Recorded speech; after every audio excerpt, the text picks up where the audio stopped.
Arya adalah seorang pemuda yang penuh ambisi, tetapi nasib seolah tak pernah berpihak padanya. Lahir dari keluarga sederhana di sebuah desa kecil di pinggiran hutan, kehidupan Arya selalu penuh dengan kekurangan. Ayahnya telah lama meninggal, dan ibunya bekerja sebagai buruh tani yang hanya cukup untuk makan sehari-hari. Arya tumbuh dengan mimpi besar untuk mengubah nasibnya dan memberikan kehidupan yang lebih baik bagi ibunya. Namun, mimpi itu selalu berakhir dengan kekecewaan. Di usia yang menginjak 25 tahun, Arya merasa semakin terdesak. Waktu terus berjalan, dan teman-temannya yang lain telah sukses di kota, sementara dirinya masih terjebak dalam kemiskinan. Ia merasa tertinggal jauh dari orang-orang seumurannya, dan rasa frustasi itu semakin hari semakin besar.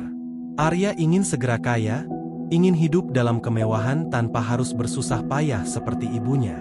Namun, ia tak tahu harus mulai dari mana. Suatu malam, setelah hari yang melelahkan, Arya berjalan sendirian melewati hutan kecil di belakang desa. Hutan itu sering dianggap angker oleh penduduk desa, terutama karena banyaknya cerita tentang makhluk-makhluk halus yang berkeliaran di sana. Tapi bagi Arya, semua itu hanyalah tahayul. Ia tidak percaya pada hantu atau arwah jahat. Semua itu menurutnya hanya dongeng untuk menakut-nakuti orang-orang agar tidak masuk hutan. Namun, malam itu berbeda. Langit gelap, awan hitam menggantung berat, dan angin dingin berhembus menembus pepohonan, membuat daun-daun berdesir seperti bisikan. Arya merasakan sesuatu yang aneh, seperti ada mata yang mengawasinya dari kegelapan hutan. Ia berhenti berjalan dan melihat sekelilingnya, tapi tak ada yang tampak. Hanya bayang-bayang pepohonan yang bergerak mengikuti irama angin. Ketika Arya hampir mencapai ujung jalan setapak, ia mendengar suara tawa pelan dari arah dalam hutan. Suara itu terdengar lembut, namun mengandung sesuatu yang tidak wajar. Arya menghentikan langkahnya. Jantungnya berdetak lebih cepat, tapi rasa penasaran mengalahkan ketakutannya. Siapa yang tertawa di tempat sesunyi ini? Tanpa berpikir panjang, Arya memutuskan untuk mengikuti suara itu, menyusuri jalan setapak yang semakin lama semakin gelap. Setelah berjalan beberapa meter, Arya tiba di sebuah pohon besar yang tumbuh di tengah hutan. Di bawah pohon itu, duduklah seorang wanita dengan rambut panjang terurai, mengenakan pakaian putih yang lusuh. Wajahnya cantik, tapi ada sesuatu yang ganjil pada matanya. Mata wanita itu tampak kosong, seolah-olah tidak ada kehidupan di dalamnya. "Sedang apa kau di sini sendirian, nak?" Suara wanita itu lembut, tetapi mengandung nada yang mengusik jiwa. Arya terkejut, tetapi juga terpesona oleh kecantikan wanita itu. "Aku hanya berjalan-jalan," jawabnya gugup. Wanita itu tersenyum, dan senyum itu membuat Arya merasa semakin aneh. "Kau kelihatan gelisah. Apa kau punya masalah?" Arya ragu sejenak, tapi kemudian ia berkata, "Aku hanya lelah hidup miskin. Aku ingin kaya, tapi nasib tak pernah berpihak padaku." Wanita itu menatap Arya dengan tatapan dalam yang membuat bulu kuduknya berdiri. "Apakah kau benar-benar ingin kaya?" tanyanya dengan suara yang lebih dalam. Arya mengangguk cepat. "Ya, aku ingin kaya. Aku ingin semua yang selama ini tak bisa kumiliki." Wanita itu tertawa pelan, tawa yang menggema di antara pepohonan. "Kau bisa mendapatkannya. Kekayaan yang tak terbatas, semua bisa menjadi milikmu. Tapi, tentu saja, ada harga yang harus dibayar." Arya menelan ludah. "Apa yang harus kubayar?" Wanita itu berdiri dan mendekati Arya. Rambutnya yang panjang menjuntai menyentuh tanah, dan ia mengulurkan tangan ke arah Arya. "Kau hanya perlu membuat perjanjian denganku. Aku akan memberimu semua yang kau inginkan, tapi kau harus menyerahkan jiwamu padaku setelah 7 tahun. Arya terdiam. Perjanjian dengan makhluk gaib? Ini terdengar seperti kisah-kisah yang sering didengar dari para tetua desa. Namun, ambisi Arya lebih besar dari rasa takutnya. 7 tahun adalah waktu yang panjang, pikirnya. Ia bisa menikmati kekayaan selama itu dan memikirkan cara lain untuk melarikan diri dari kesepakatan sebelum waktunya habis. "Apa kau siap untuk membuat perjanjian itu?" Tanya wanita itu lagi, senyumnya semakin lebar. Arya berpikir sejenak, kemudian mengangguk. Aku siap.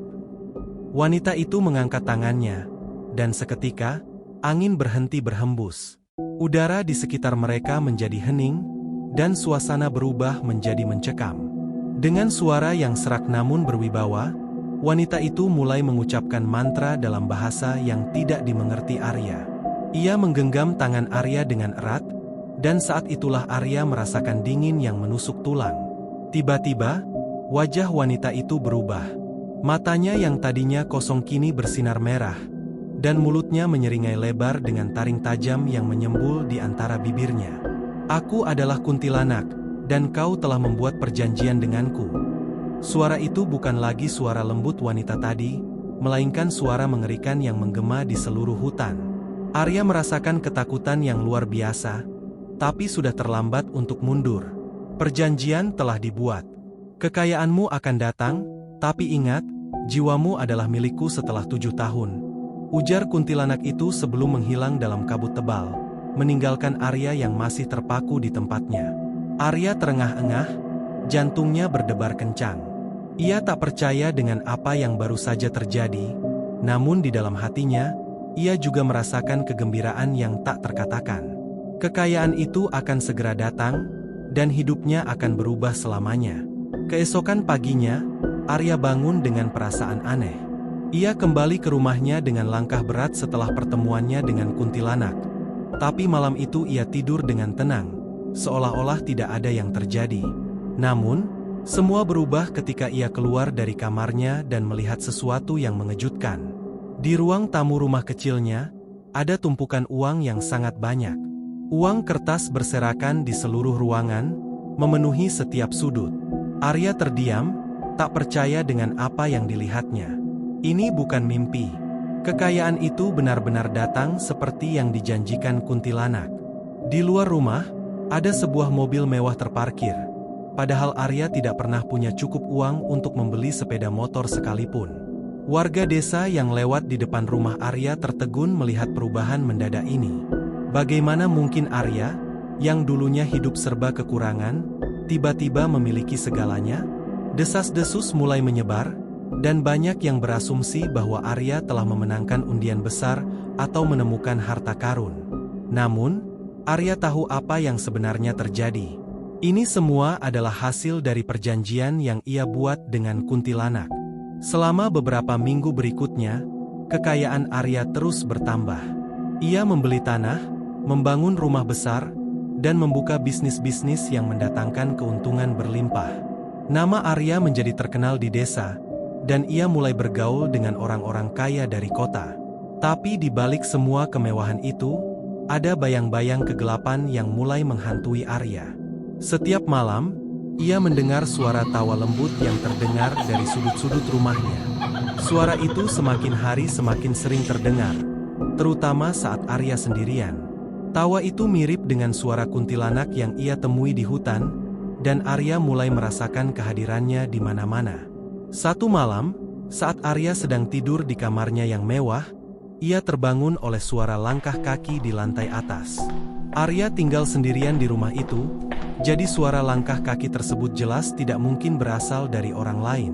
Dengan rasa cemas, Arya bangkit dari tempat tidurnya dan berjalan perlahan menuju tangga. Ketika ia tiba di lantai atas, ia melihat sesuatu yang membuat darahnya membeku. Di tengah ruangan, berdiri seorang wanita dengan rambut panjang terurai, mengenakan gaun putih lusuh yang basah. Wajahnya pucat, dan matanya hitam kelam. Itu adalah kuntilanak yang sama dengan yang ia temui di hutan. "Aku di sini untuk mengingatkanmu," kata kuntilanak itu dengan suara serak. "Waktu terus berjalan, Arya. Jangan lupa perjanjian kita."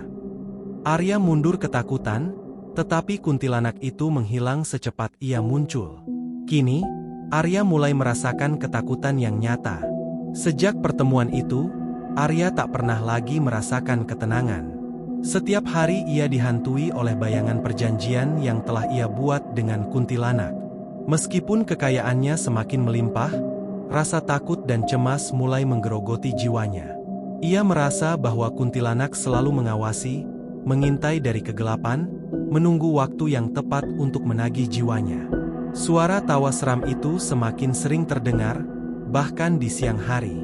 Arya mulai merasakan kehadiran kuntilanak di mana-mana. Di cermin kamar mandi, di bayangan pepohonan di sekitar rumahnya, bahkan di dalam mimpi-mimpinya. Ia tak pernah lagi bisa tidur dengan tenang. Setiap malam, ia terbangun dengan keringat dingin, jantung berdebar kencang, dan bayangan wajah kuntilanak yang mengerikan selalu muncul di benaknya. 7 tahun adalah waktu yang panjang, tetapi Arya merasa bahwa waktu itu berlalu dengan cepat. Setiap kali ia melihat kalender, ia merasakan jarum waktu yang semakin mendekati tenggat perjanjiannya. Hanya tersisa beberapa bulan sebelum perjanjian itu harus ditepati, dan Arya mulai menyadari bahwa ia tidak bisa lari dari takdir yang telah ia tentukan sendiri. Suatu malam, saat Arya sedang duduk di ruang tamu rumahnya yang mewah, suara tawa itu terdengar lagi. Kali ini, suara itu lebih keras, lebih jelas, dan lebih menyeramkan. Arya menoleh ke arah jendela dan melihat sosok kuntilanak berdiri di luar, melayang di atas tanah, dengan rambut hitam panjang yang tergerai liar. Wajahnya masih pucat, dengan senyuman menyeramkan yang membuat Arya merasa seolah-olah jiwanya sedang diserap. "Kau tidak bisa lari, Arya," kata kuntilanak itu, suaranya seperti desiran angin di antara pepohonan. "Waktumu hampir habis. Jiwamu adalah milikku." Arya berteriak, tetapi suara itu terhenti di tenggorokannya. Kuntilanak itu menghilang dalam sekejap, meninggalkan Arya yang gemetar ketakutan di kursinya. Ia tahu bahwa ia harus melakukan sesuatu. Jika tidak, kuntilanak itu akan datang menagih jiwanya, dan ia akan terjebak selamanya dalam cengkeraman kegelapan. Dengan tekad yang terbentuk dari rasa putus asa, Arya memutuskan untuk mencari bantuan. Ia ingat tentang seorang dukun tua di desa sebelah yang terkenal bisa menangani hal-hal mistis. Dukun itu, Mbah Kirno, dikenal memiliki kekuatan yang kuat untuk melawan roh-roh jahat, dan Arya berharap bahwa Mbah Kirno bisa membantunya melepaskan diri dari perjanjian dengan kuntilanak. Keesokan harinya, Arya pergi menemui Mbah Kirno di desa sebelah. Rumah dukun itu terletak di tengah hutan, jauh dari keramaian desa, dan suasananya terasa berat dan menakutkan. Ketika Arya mengetuk pintu, seorang pria tua dengan wajah keriput dan mata yang tajam membuka pintu. "Kau pasti Arya," kata Mbah Kirno sebelum Arya sempat memperkenalkan dirinya. "Aku sudah menunggumu." Arya terkejut. Bagaimana mungkin Mbah Kirno tahu tentang kedatangannya? Namun, ia tak banyak bertanya. Ia menceritakan semua tentang perjanjian yang ia buat dengan kuntilanak, tentang kekayaan yang datang dengan cepat, dan tentang bagaimana roh jahat itu kini mengejarnya. Mbah Kirno mendengarkan dengan tenang, wajahnya tidak menunjukkan emosi apapun. Setelah Arya selesai bercerita, Mbah Kirno menghela napas panjang. "Perjanjian dengan kuntilanak bukanlah hal yang bisa dianggap enteng," kata Mbah Kirno. "Mereka adalah makhluk yang penuh dendam dan haus akan jiwa. Sekali kau membuat perjanjian dengan mereka, sangat sulit untuk melepaskan diri." Arya merasa jantungnya semakin berat. "Tapi pasti ada cara, Mbah. Tolong, aku tidak ingin menyerahkan jiwaku padanya." Mbah Kirno memejamkan matanya sejenak, seolah-olah sedang mempertimbangkan sesuatu. "Ada cara," katanya akhirnya, "tetapi tidak mudah. Kau harus melakukan ritual pemutus perjanjian. Ritual ini akan memanggil kuntilanak itu, dan kau harus memaksanya untuk membatalkan perjanjian. Namun, jika kau gagal, maka nyawamu akan segera diambil, bahkan lebih cepat dari waktu yang dijanjikan." Arya merasa takut, tetapi ia tahu bahwa ini adalah satu-satunya kesempatan untuk menyelamatkan dirinya. "Aku akan melakukannya, Mbah. Tolong bantu aku." Mbah Kirno mengambil beberapa benda dari lemari kayu di pojok ruangan. Kemenyan, segenggam tanah dari makam kuno, dan sebuah pisau kecil yang tampak berkarat. "Kita akan melakukan ritual ini di tempat pertama kali kau bertemu dengan kuntilanak itu," kata Mbah Kirno. "Kau harus siap dengan segala konsekuensinya." Malam itu, Arya dan Mbah Kirno pergi ke hutan tempat pertama kali Arya bertemu dengan kuntilanak. Suasana malam itu sangat mencekam, dengan angin dingin yang berhembus perlahan dan suara-suara aneh dari hutan yang mengiringi langkah mereka. Cahaya bulan samar-samar menerangi jalan setapak, menciptakan bayang-bayang panjang yang seolah menari-nari di antara pepohonan. Mereka tiba di bawah pohon besar, tempat perjanjian itu dulu dibuat. Mbah Kirno mulai menyiapkan ritual. Ia menyalakan kemenyan dan mulai mengucapkan mantra dalam bahasa yang tidak dimengerti Arya. Asap kemenyan perlahan-lahan naik ke udara, menyebarkan aroma yang menusuk hidung. Saat Mbah Kirno melanjutkan mantranya, tiba-tiba angin berhenti berhembus. Suasana menjadi hening, seolah-olah hutan itu sendiri menahan napas. Kemudian, dari dalam kegelapan, muncul sosok kuntilanak. Wajahnya tampak lebih menyeramkan dari sebelumnya, dengan mata merah menyala dan senyum lebar yang menunjukkan taring tajamnya. "Kau memanggilku, Arya?" Suara kuntilanak itu bergema di antara pepohonan. "Apakah kau sudah siap menyerahkan jiwamu?" Arya mundur ketakutan, tetapi Mbah Kirno tetap tenang. "Kuntilanak, kami di sini untuk membatalkan perjanjian," kata Mbah Kirno dengan suara keras. "Arya tidak akan menyerahkan jiwanya padamu." Kuntilanak itu tertawa keras, suaranya seperti jeritan yang menggema di seluruh hutan. "Kau pikir semudah itu membatalkan perjanjian dengan makhluk sepertiku? Jiwanya adalah milikku, dan aku akan mengambilnya." Mbah Kirno kemudian mengangkat pisau kecil berkarat yang dibawanya, dan mengucapkan mantra dengan cepat. Pisau itu diayunkan ke arah tanah, dan seketika itu juga, bumi di bawah mereka bergetar. Kuntilanak berteriak marah, tetapi tubuhnya mulai bergetar dan memudar, seolah-olah ada kekuatan yang menariknya kembali ke alamnya. Namun, sebelum menghilang sepenuhnya, kuntilanak itu menatap Arya dengan mata merah menyala. "Kau mungkin lolos kali ini, Arya, tapi ingatlah, aku akan selalu mengawasimu.